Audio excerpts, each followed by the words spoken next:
want to share with you a story that I think will help if you're an entrepreneur and you're a hard worker, but you're kind of stuck where you're at and you're looking to grow. I want to share with you a story of another entrepreneur that was stuck in his business and he learned some things that was able to help him scale.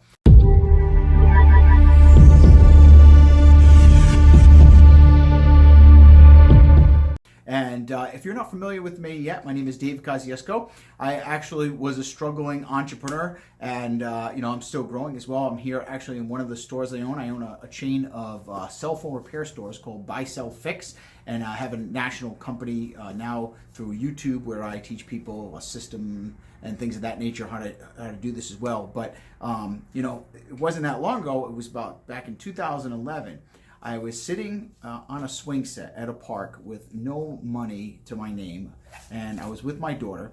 My wife and I actually had lost everything we owned back in 2008 in the market crash, and we had moved into a room in my mother's basement, just a one-room, little room in my mother's basement for me, my wife, and my young daughter to share. It was just born at the time. And I wanted to grow a business. I was tired of working for someone else. I was only working as a carpet cleaner, making only $300 at the time. And I was sitting down and I had gotten fed up. And one day I decided to write my goals down. And in this book right here, I didn't know how I was going to do it. I only had about $100 to my name. And I was at a point where it was probably one of my lowest points. I remember watching my daughter on the swing and wondering, what am I going to do? What kind of father am I that I have no money? I can't take my daughter anywhere. This is our big outing, is going to the playground to let her play in a swing. So I was frustrated, and I wrote down in this book, I made a goal to make $1 million in a year. Now, I wrote this 8 years ago now, and it was to make $1 million in cash in 12-month period, morally, legally, and ethically, while continuing regular day life. That was my goal. Okay, now I'm telling you, this is back in, if you can see, here's my book from 2011. I wrote the goals right after that.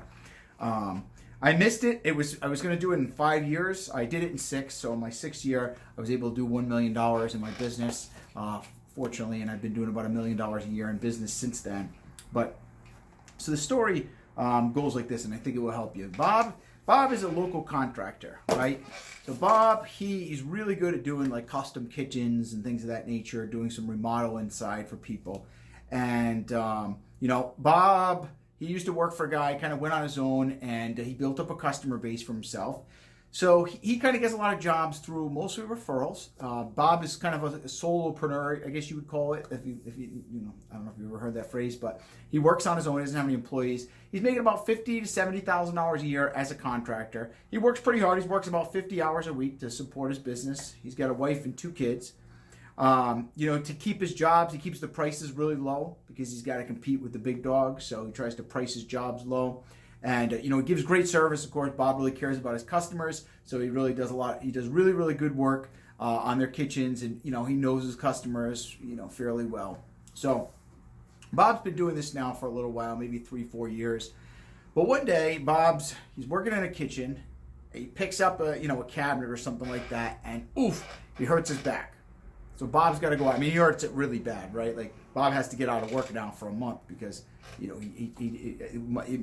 hurt himself pretty badly. So, anyways, Bob is a little concerned now because he's out of work. He's losing customers, right? So Bob's losing jobs because people are calling up. He can't take him. He's got nobody to fill in the work. So Bob's sitting at home now, just hurting, and he wants to get out there and work, but he can't because he's hurt. He physically can't work. So this begins to wear on Bob a little bit. And, Bob doesn't have a ton of savings. He's got a little bit, but he's kind of eating up his savings because he's got no other way to make money. Because Bob is the only person working in his company, he's got to do all the work, right? And if he can't do the work, he doesn't make money. So Bob sits there, and he has a lot of time to think while he's at home. And after about a month, Bob recovers. But he doesn't fully recover. His back's still hurting him, but he's got to get back to work because he's got to make some money. He's going to lose his business if he doesn't take care of his customers. So he's working now, but he's starting to resent the business now because Bob is in pain as he's trying to work, and it's frustrating that Bob can never take time off when he wants. He can't take time off with his family when he feels like it. He can't take time off when he's exhausted or sick. He's always got to be working. Bob's prided himself up to this point about, never taking days off, but now he's starting to think that, he's getting to a point where he doesn't really want to be doing this anymore. He's starting to get frustrated. And every day that goes by, Bob's forced to work. His back is still hurting him every day, and he's wondering, what do I really want to keep doing this every day? So Bob thinks hard about it, right? And, each day goes by, he's getting more and more frustrated. And he stays up late at night. Bob's, having a lot of sleepless nights thinking, should I hire someone? He wants to hire someone, but, Bob is just, he knows how to do kitchens, but he doesn't really know how to run a business. So he's afraid that if he hires someone, they're not going to do as good a job as he is. They're going to steal from customers or steal from him, or they're not going to show up to work. He'd really love to just hire someone, but he doesn't even know if he's going to be able to give him enough work. So Bob is at a real turning point in his life where he's like, should I give up this business and find something else? Maybe I've heard of other people making money all these different ways. Maybe there's something else out there for me. Should I work on my own company?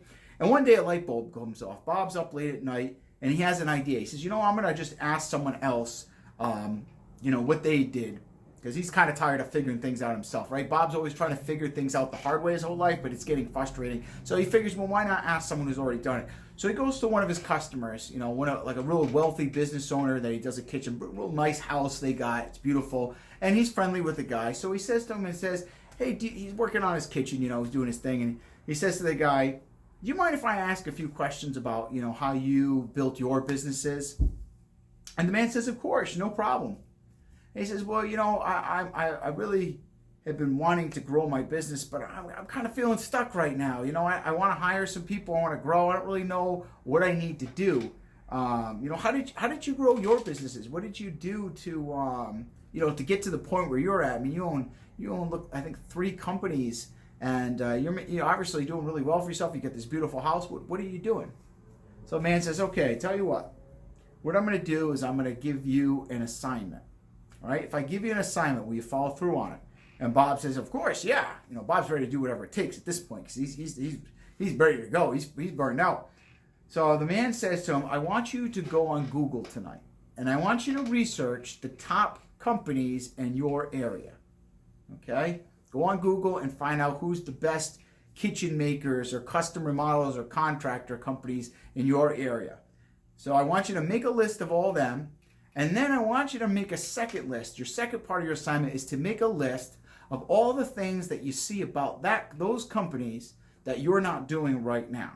And once you go make that list, then you come back to me tomorrow, and I'll look it over and I'll tell you some more stuff. So, Bob's kind of excited now. Oh, all right, got an assignment. He's been doing this, construction thing for a while, so this is a little new to him, and he's getting kind of fired up. So he goes home, does the assignment. Now, to recap, okay? Bob was a contractor, right? He was working by himself. He got hurt, realized he couldn't do the business alone anymore. He needs help. He needs to do something. He's wondering, does he have shiny object syndrome? Does he go try this? Does he try this way of making money? He sees other people making money. Does he do that? Does he work on himself? What does he do? So he realizes he can't do it on his own. He's got to find someone else that's been there, that knows the way already. So he asked him.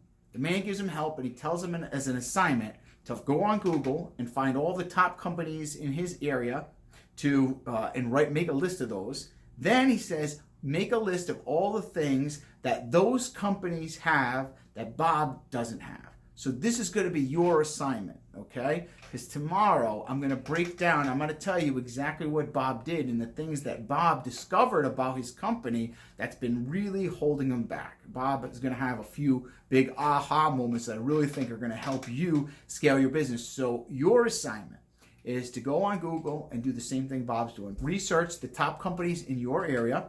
Okay, and then I want you to make a list of all the things that you see that those companies have that you don't have. And then tomorrow, we're going to go recap that. Okay, so I look forward to seeing you guys, and I'll see you tomorrow.